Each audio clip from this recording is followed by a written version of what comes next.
Hello, welcome to another episode of Sports Talk. I'm here with my brother Mustafa, and today we're going to discuss sports changes in sports that need to happen to make them more entertaining. Because a lot of these sports, I don't know what's going on with them. We're going to mainly discuss North American sports. Do you want to start off with the sport, or should I just start off with the first sport? You can start off. All right, the first sport is the NHL, ice hockey. Specifically talking about the NHL because we don't watch any other form of ice hockey. So what needs to change is the defense needs to be allowed, like they used to in the early 2000s and 1990s, to be able to hook and slash the forwards a little bit. This is getting ridiculous. You can't even touch the person. You touch the stick touches the person's hand, it's automatically hooking. It allows the forwards to get too many breaks. It allows the game, it's just mainly a forwards game now. You need to be allowed to hook and slash a little bit to slow down forwards. Look how fast skaters are today. There's such good skaters. Already they have so many advantages.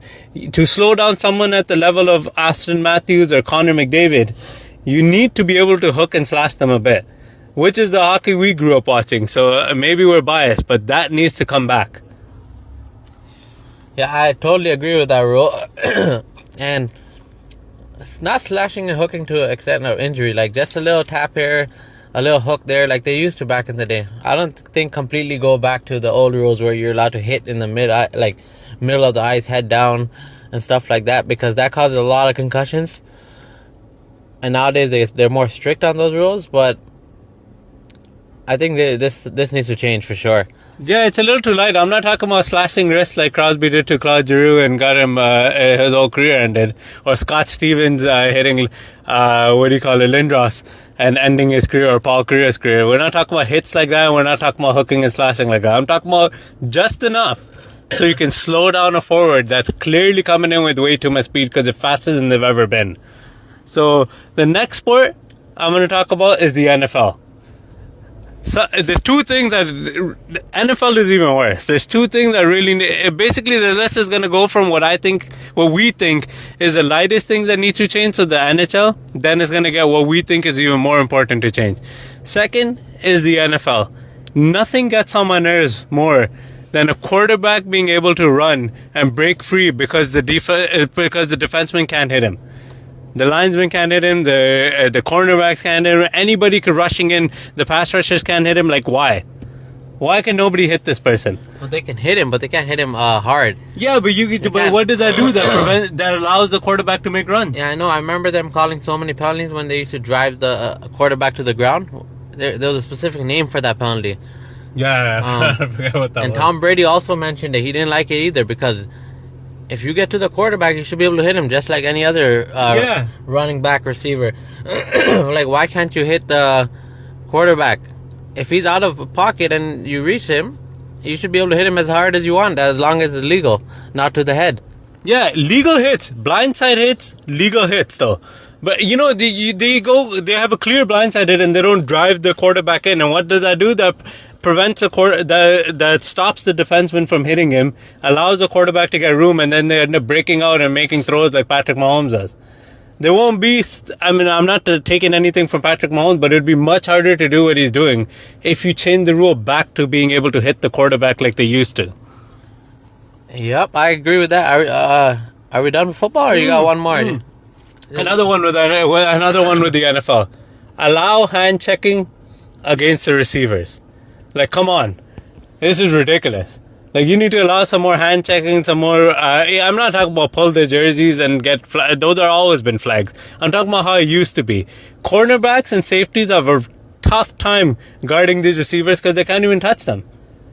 They already got to wait for them to get open and everything, and just to even lay a hit on them, they have to touch the ball.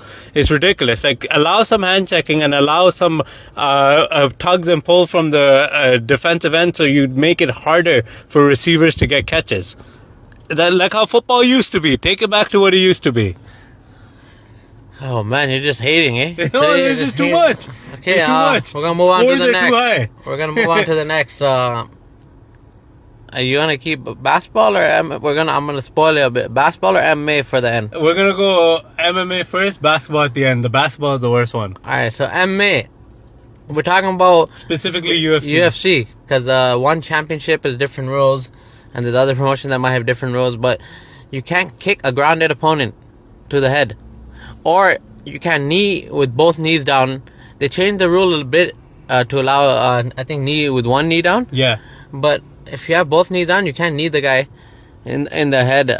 You can't also do that elbow, the John Jones. Unless, did they change that? Or I think they changed that rule. That's what they're trying to get. See, that's a good rule to change. Now reverse. Now you can do the 12 to 6 elbow. Yeah. Which is a straight up and down elbow. They need to allow the grounded opponent. The grounded opponent has too many advantages to get back up. So you actually take away from the wrestler's ability to control the guy on the ground, because if your hands are, sometimes the fighter just puts his knees to the ground and his hands on the ground. Yeah. Both his hands on the ground and you can't do anything. Yeah.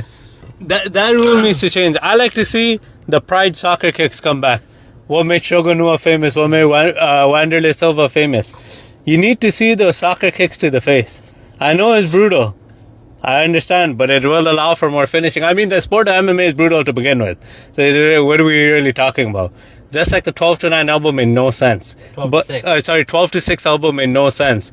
But I think they need to start allowing grounded opponents to get kneed and soccer kicks to the face like they used to in Pride, which will allow for more, which we'll see more finishes, and you'll see wrestlers have more of an advantage.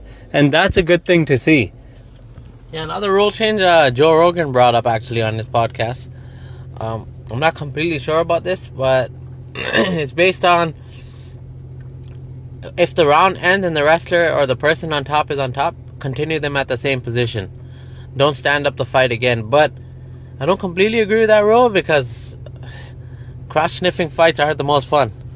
I'm going to disagree with that rule completely. I understand what he's trying to say, but there's a reason why they're rounds. Yeah. The round finish, you finish on top, the next round is a fresh start. That's why it always gives a chance for a comeback. If you don't do that, you'll have less comebacks and less exciting fights. I'm basing all these rules on more exciting fights, so I think that will make for less exciting fights. Yeah, at that point, then you might as well not have any rounds. Yeah, but then you just have let's move on to the NBA specifically. Oh my lord, hold on. The NBA is the absolute worst it's ever been. This is the worst form of basketball I've ever seen in my life. Everything is a foul. Everything needs to change. There's too many stops. Did you watch the last Lakers game? Yeah, we discussed it. Yeah, we discussed it. How many stops were there? Way too many fouls, too many timeouts, too many coaches' challenges. It's ridiculous. First of all, just take out the coaches' challenge. There's already too many stops in the NBA. Second, everything cannot be a foul. You gotta allow some hand checking like it used to be in the 80s and 90s. You know, you can't just, or even in the early 2000s. Like, this is like you skin the person, you barely touch them, and it's a foul. You're an old head. You're speaking like the old heads do. You're speaking like the Charles Barkley, Shaqs, the old heads, Kenny Smith. You don't think it's too soft? It is too soft, but the talent is way more than before. Yeah, but no, I'm not talking about talent. I'm talking about it's boring to watch because everything is a foul. It's more, to be honest, they need to ease up the fouls. Like, I don't think when you're shooting a 3 and you skin someone's hand or you skin someone's leg, it's a foul. I understand the safety, the person needs to land. But how are you going to defend someone? Like, if Steph Curry's coming off a screen, he's shooting, right? You don't want to jump and guard him because you might touch his hand. It's going to be foul. You don't want to get close to him because if he lands on your foot, it's a foul. Yeah. So how are you going to guard him? I remember when James Harden was at his peak. Yeah. 2019 James Harden. Yeah. LeBron and them were guarding him from behind. Yeah. I've never seen defense like that. They were behind him, guarding him. Yeah. Because of the way he used to sidestep and step back and draw fouls. Yeah. Who guards someone from behind? That's because the rules. And I remember LeBron guarding him once with no hands, like hands behind his back. Yeah. So you gotta allow, yeah, I do agree with more contact. And I think the most important thing is the players need to stop complaining every single second. Yeah. Play the game, play off basketball, play with some aggression, allow some foul calls, and don't complain it must be awful being an NBA referee because the players complain every second and there's so many stoppages. Anyways, let us know what you think. We do believe NBA needs the most changes in terms of to speed up the game, but let us know what you think and give your opinions in the comments. Thank you.